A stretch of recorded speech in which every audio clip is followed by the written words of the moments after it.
입니다. 위클리 리포트 5월 1주차 진행하도록 하겠습니다. 자, 주간 아파트 매매 가격 동향부터 살펴보죠. 5월 1일 기준 한국 부동산은 통계인데요. 매매 가격 하락폭 축소하고 있습니다. 상승 지역은 지난주 19개에서 이번 주 21개로 2개 늘어났고요. 하락 지역은 150개에서 147개로 소폭 줄어들었습니다. 전국은 마이너스 0.11에서 마이너스 0.09, 수도권은 마이너스 0.09에서 마이너스 0.07, 서울은 마이너스 0.13에서 마이너스 0, 지방은 마이너스 0.13에서 마이너스 0.11, 서울은 마이너스 0.07에서 마이너스 0.05, 서울, 전국, 수도권 모두 소폭 하락폭을 축소하고 있는 상황이고요. 조금씩 회복한다는 얘기죠. 자, 그러면 자, 이런 분위기면 거의 5월 지나고 6월 되면 이제 플러스로 마이너스 자 떼고 플러스로 돌아서지 않을까 조심스럽게 예상을 해봅니다.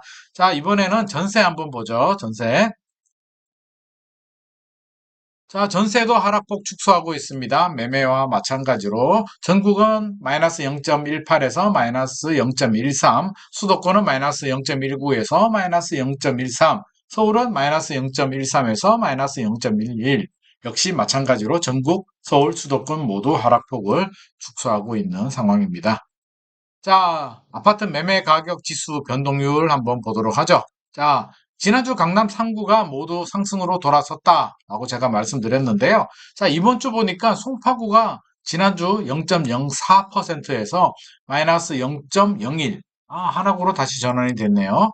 서초구는 0.03에서 0.02, 강남은 0.02에서 0.03, 서초구 강남구는 엎치락 뒤치락 0.02, 0.03이면 플러스긴 하지만 거의 제로에 가깝고요. 송파구만 조금 더 하락을 했다. 서초구 강남구는 거의 보합이라고 보면 되겠습니다. 전국적으로 보면 뭐 대구가 마이너스 0.25 여전히 하락이 가장 큰 지역이고요. 나머지 지역들은 뭐 거의 축소를 하고 있고 세종시가 유일하게 플러스인데 하늘색이 지난주거든요. 지난주보다는 상승폭이 좀 줄어들었다. 그렇게 보시면 될 것 같습니다. 세종이 좀 줄어들었고요. 자, 주간 핫 이슈 한번 보죠. 이번 주 핫 이슈는 뭐니 해도 금리죠. 미국이 또 올렸습니다.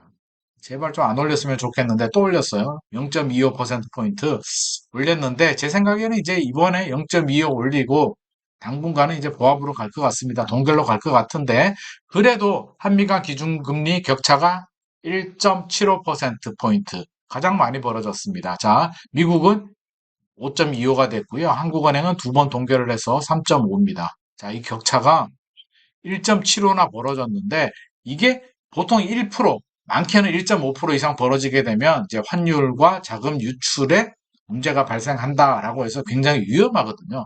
우리나라가 외국 자본들이 많이 들어와 있는데 자금 유출이 대규모로 발생하면 우리나라 경제 위기 옵니다. 그래서 그런 일은 발생 안 해야 되고요. 한국은행 입장에서는 이제 딜레마에 빠집니다. 어떤 딜레마에 빠지냐면 두 번 연속 동결을 했죠. 한국은행 총재께서 말은 안 했지만 만약에 시장에서는 이걸 계속 동결로 갈 거다라고 생각을 하거든요. 근데 뭐 미국이 이렇게 올리니까 우리도 따라 올렸다. 그러면 다시 멘붕이 오죠. 다시 하락으로 전환이 됩니다. 그러면 또 곤혹스럽죠. 국토부 입장에서는 겨우 안정됐는데 1.23 대책 발표하고 또다시 하락으로 전환이 돼서 가격이 뚝뚝 떨어지게 되면 패닉이 발생해서 가격이 떨어지게 되면 그것도 문제고요. 그럴 리는 없지만 만에 하나 인하가 된다면 끝났다라고 해서 투자 수요가 많이 유입이 되면서 큰 폭의 반등이 있을 수도 있습니다. 자, 이것도 싫고 저것도 싫죠. 동결이 가장 좋은 한국은행과 정부가 바라는 가장 좋은 솔루션인데 미국이 이번에 0.25 올렸는데 다음번 FOMC에서도 또 올리게 돼서 2%로 벌어진다. 야, 한국은행 진짜 난처할 것 같습니다. 제발 미국이 올리지 않기를. 미국이 더 이상 안 올려야 한국은행도 동결로 유지할 수 있기 때문에 미국이 더 이상 올리지 않기를 저도 간절히 바라고요. 한국은행도 간절히 바랄 것 같습니다. 당분간은 동결로 갈 가능성이 저는 높다라는 생각이 들고요. 자, 이번 주 이슈 중에 또 하나가 상승 거래가 늘어났다라는 뉴스가 나오는데요. 서울 3월, 4월 상승 거래가 64%다. 이렇게 나왔습니다. 928건 중에 아파트 594건이 상승 거래다라고 하는데 상승 거래라고 하면 직전 거래보다 오른 가격으로 거래가 되는 걸 말하거든요. 자, 12월, 작년 12월과 올해 1월 하락 거래. 이때는 하락 거래가 64%였는데 자, 12월, 1월은 하락거래가 64%, 3월, 4월은 상승거래가 64%. 완전 분위기가 바뀌었죠? 그런데 따져봐야 될 게 새로운 게 아니에요.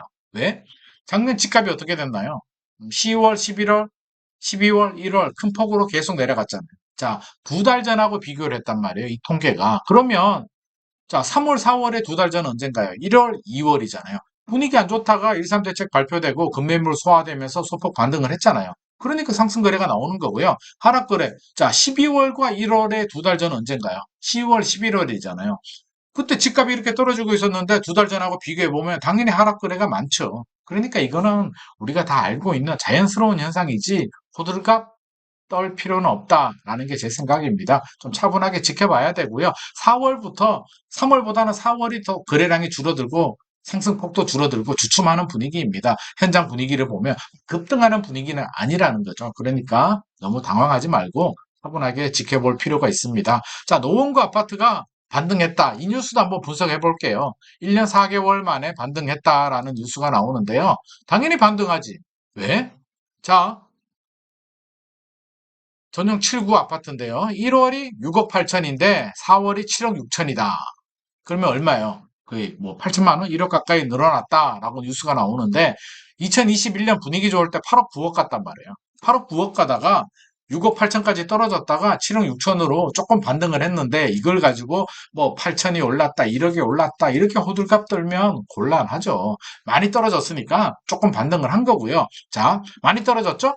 특례보금자리 나와서 9억 원 이하 집을 사면 DSR 적용되지 않고 5억 원까지 고정금리로 저렴하게 대출을 해주니까 많이 유입이 되죠. 실수요자들이. 2030들이 집이 없는 분들이 기다렸다가 급매물이 소화가 되고 바닥을 확인했다 싶으니까 들어오니까 조금 늘어난 거고요. 전체적인 거래량을 보면 우리 2021년과 비교해 보면 여전히 5분의 1 토막입니다. 그러니까 뭐 거래량이 폭증하면서 막 상승하고 막 그런 분위기 아니라는 거죠. 자, 2030 매입이 늘어났다. 안 그래도 이 얘기 또 바로 나오네요. 자, 서울 3월 서울 아파트 거래 건수가 35.9%가 2030이다. 3,234건 중에 1,161건이 2030인데 원래는 2030이 주택 구매 연령이 아니었어요. 40에서 69세가 주택 구매 연령인데 한 2020년부터 이제 막 그렇죠. 기다리다가 벼락거지가 될 것 같은 두려움에 연끌을 하면서 2021년은 와, 44.8%나 됩니다. 2030 비중이. 그러다가 이제 계속 줄죠. 1호는 30.8%, 지금은 35.9%인데 좀 늘어났는데 거래량을 보면 이게 많은 거래량이 아니에요. 많은 거래량이 아니기 때문에 절대 호들갑 떨 필요는 없다. 2021년과 비교해 보면 거의 뭐 5분의 1 토막입니다. 5분의 1 토막이기 때문에 그렇게 뭐 큰 의미를 부여할 필요는 없고요. 바닥을 찍고 좀 금매물이 소화되는 것 같으니까 반등 분위기가 조성이 되니까 경험이 좀 부족하고 불안한 여전히 집값 상승에 대한 그 트라우마가 있는 2030들 중에 일부가 유입이 된 거고요. 특례보금자리를 좀 활용을 했기 때문에 늘어난 거지 거래량이 폭증을 하고 막 오르고 상승 분위기는 아닙니다. 그런 분위기는 절대 아니고요. 오판하시면 안 됩니다. 전세 사기 특별법 계속 논란이 있는데요. 지난주에 제가 소개를 드렸는데 말이 많았죠. 말이 많아서, 뭐, 이거 뭐 상당액이 얼마냐? 그쵸? 뭐, 다수의 피해자가 발생한다. 다수가 얼마냐? 논란이 많았기 때문에 정부도 수정안을 내놨습니다. 자, 지난주에 6개였거든요. 6개 관문을 통과해야 된다. 너무 어렵다라고 해서 4개로 줄였는데요. 자, 1번부터 하나씩 보도록 하겠습니다. 대항력과 확정일자 갖춰야 된다라고 했죠. 대항력이 뭔가요? 전입신고하고 이사를 하면 집주인한테 대항할 수 있는 전세금 안 받으면 안 나가고 전세금 줄 때까지 기다릴 거야. 대항력이죠. 대항력에 확정일자를 받으면 이제 후순위보다 우선 변제를 받을 수 있죠. 우선 변제권이 있는 사람한테 주는데 임차권 등기 명령 이게 뭐냐면 자 전세 계약이 끝났는데 집주인이 전세금을 안 돌려줘. 근데 나는 이사를 가야 돼. 다른 집을 이미 계약을 해서 그 집에 전입신고를 해야 되는 상황이에요. 자, 그럼 빼면 대항력을 상실하게 되죠. 이럴 때는 법원에 임차권 등기 명령을 신청하고 가면 등기처럼 등기부 등본에 나오니까 지킬 수 있는 거지. 후순위보다 내가 앞설 수가 있기 때문에 괜찮은데 그냥 대항력과 확정일자만 갖춰야 된다라고 하면 임차권 등기 명령하고 이사 간 사람은 대항력이 없어지니까 이게 특별법 대상이 안 될 수도 있잖아요. 이건 불합리하죠. 그래서 임차권 등기 명령도 추가해 줬습니다. 당연히 해야 되는데 처음 만들 때 빼먹었고요. 두 번째는 임차 주택이 뭐 경공매 진행돼야 된다라는 내용이 나왔는데 너무 모호하다라고 해서 뭐 피해를 입고 임대인이 파산 및 회생 절차, 경공매 진행으로 뭐 다수가 피해를 입거나 임대인이 파산 및 회생 절차로 피해를 입는 경우도 특별법 대상이 될 수 있고요. 자, 지난주 논란이 됐었죠. 면적과 보증금 기준을 따져서 뭐 서민주택만 해준다. 그게 뭐야? 기준이 뭐야? 난리가 났죠. 그래서 면적 같은 경우도 서울은 비싸잖아요. 작은 면적에 집값이 더 비싼데 지방의 면적이 큰데 가격이 낮으면은 면적 가지고 왜 따지냐? 면적이 뭐가 중요하냐? 가격이 중요하지. 맞죠? 그래서 면적 기준 폐지했고요. 자, 가격도 뭐냐? 서민이 얼마냐라고 해서 4억 5천만 원 최대 이하만 인정해준다. 4억 5천으로 조금 더 구체화 시켰고요. 이것도 좀 모호하다. 수사 개시 등 뭐 전세 사기 뭐 의도가 있을 때 너무 모호하다라고 해서 조금 더 추가했습니다. 뭐 수사 개시도 하고 임대인이 기망 뭐 의도가 있고 보증금 반환 능력이 없는 자한테 양도하는 경우 이게 뭐냐면 바지 사장한테 넘기는 경우 이런 경우들도 특별법 대상에 포함시켰습니다. 그래서 이 네 가지에 해당이 되면 특별법 대상이 되는데 지난주에 문제가 됐던 다수의 피해자 폐지됐고요. 보증금 상당액 폐지됐습니다. 이게 뭐냐? 그래서 4개에 만족을 하면 이제 대상이 되는데 절차는요. 신청을 하게 되면 물론 국회 통과해야 되고요. 국회 통과돼서 법 시행이 되면 신청을 하면 시도에서 이제 조사를 한 다음에 그 위원회 국토부 뭐 전세 사기 위원회에 넘기면 그쪽에서 최종 심의를 하는데 이게 최장 75일 이내 결론이 나거든요.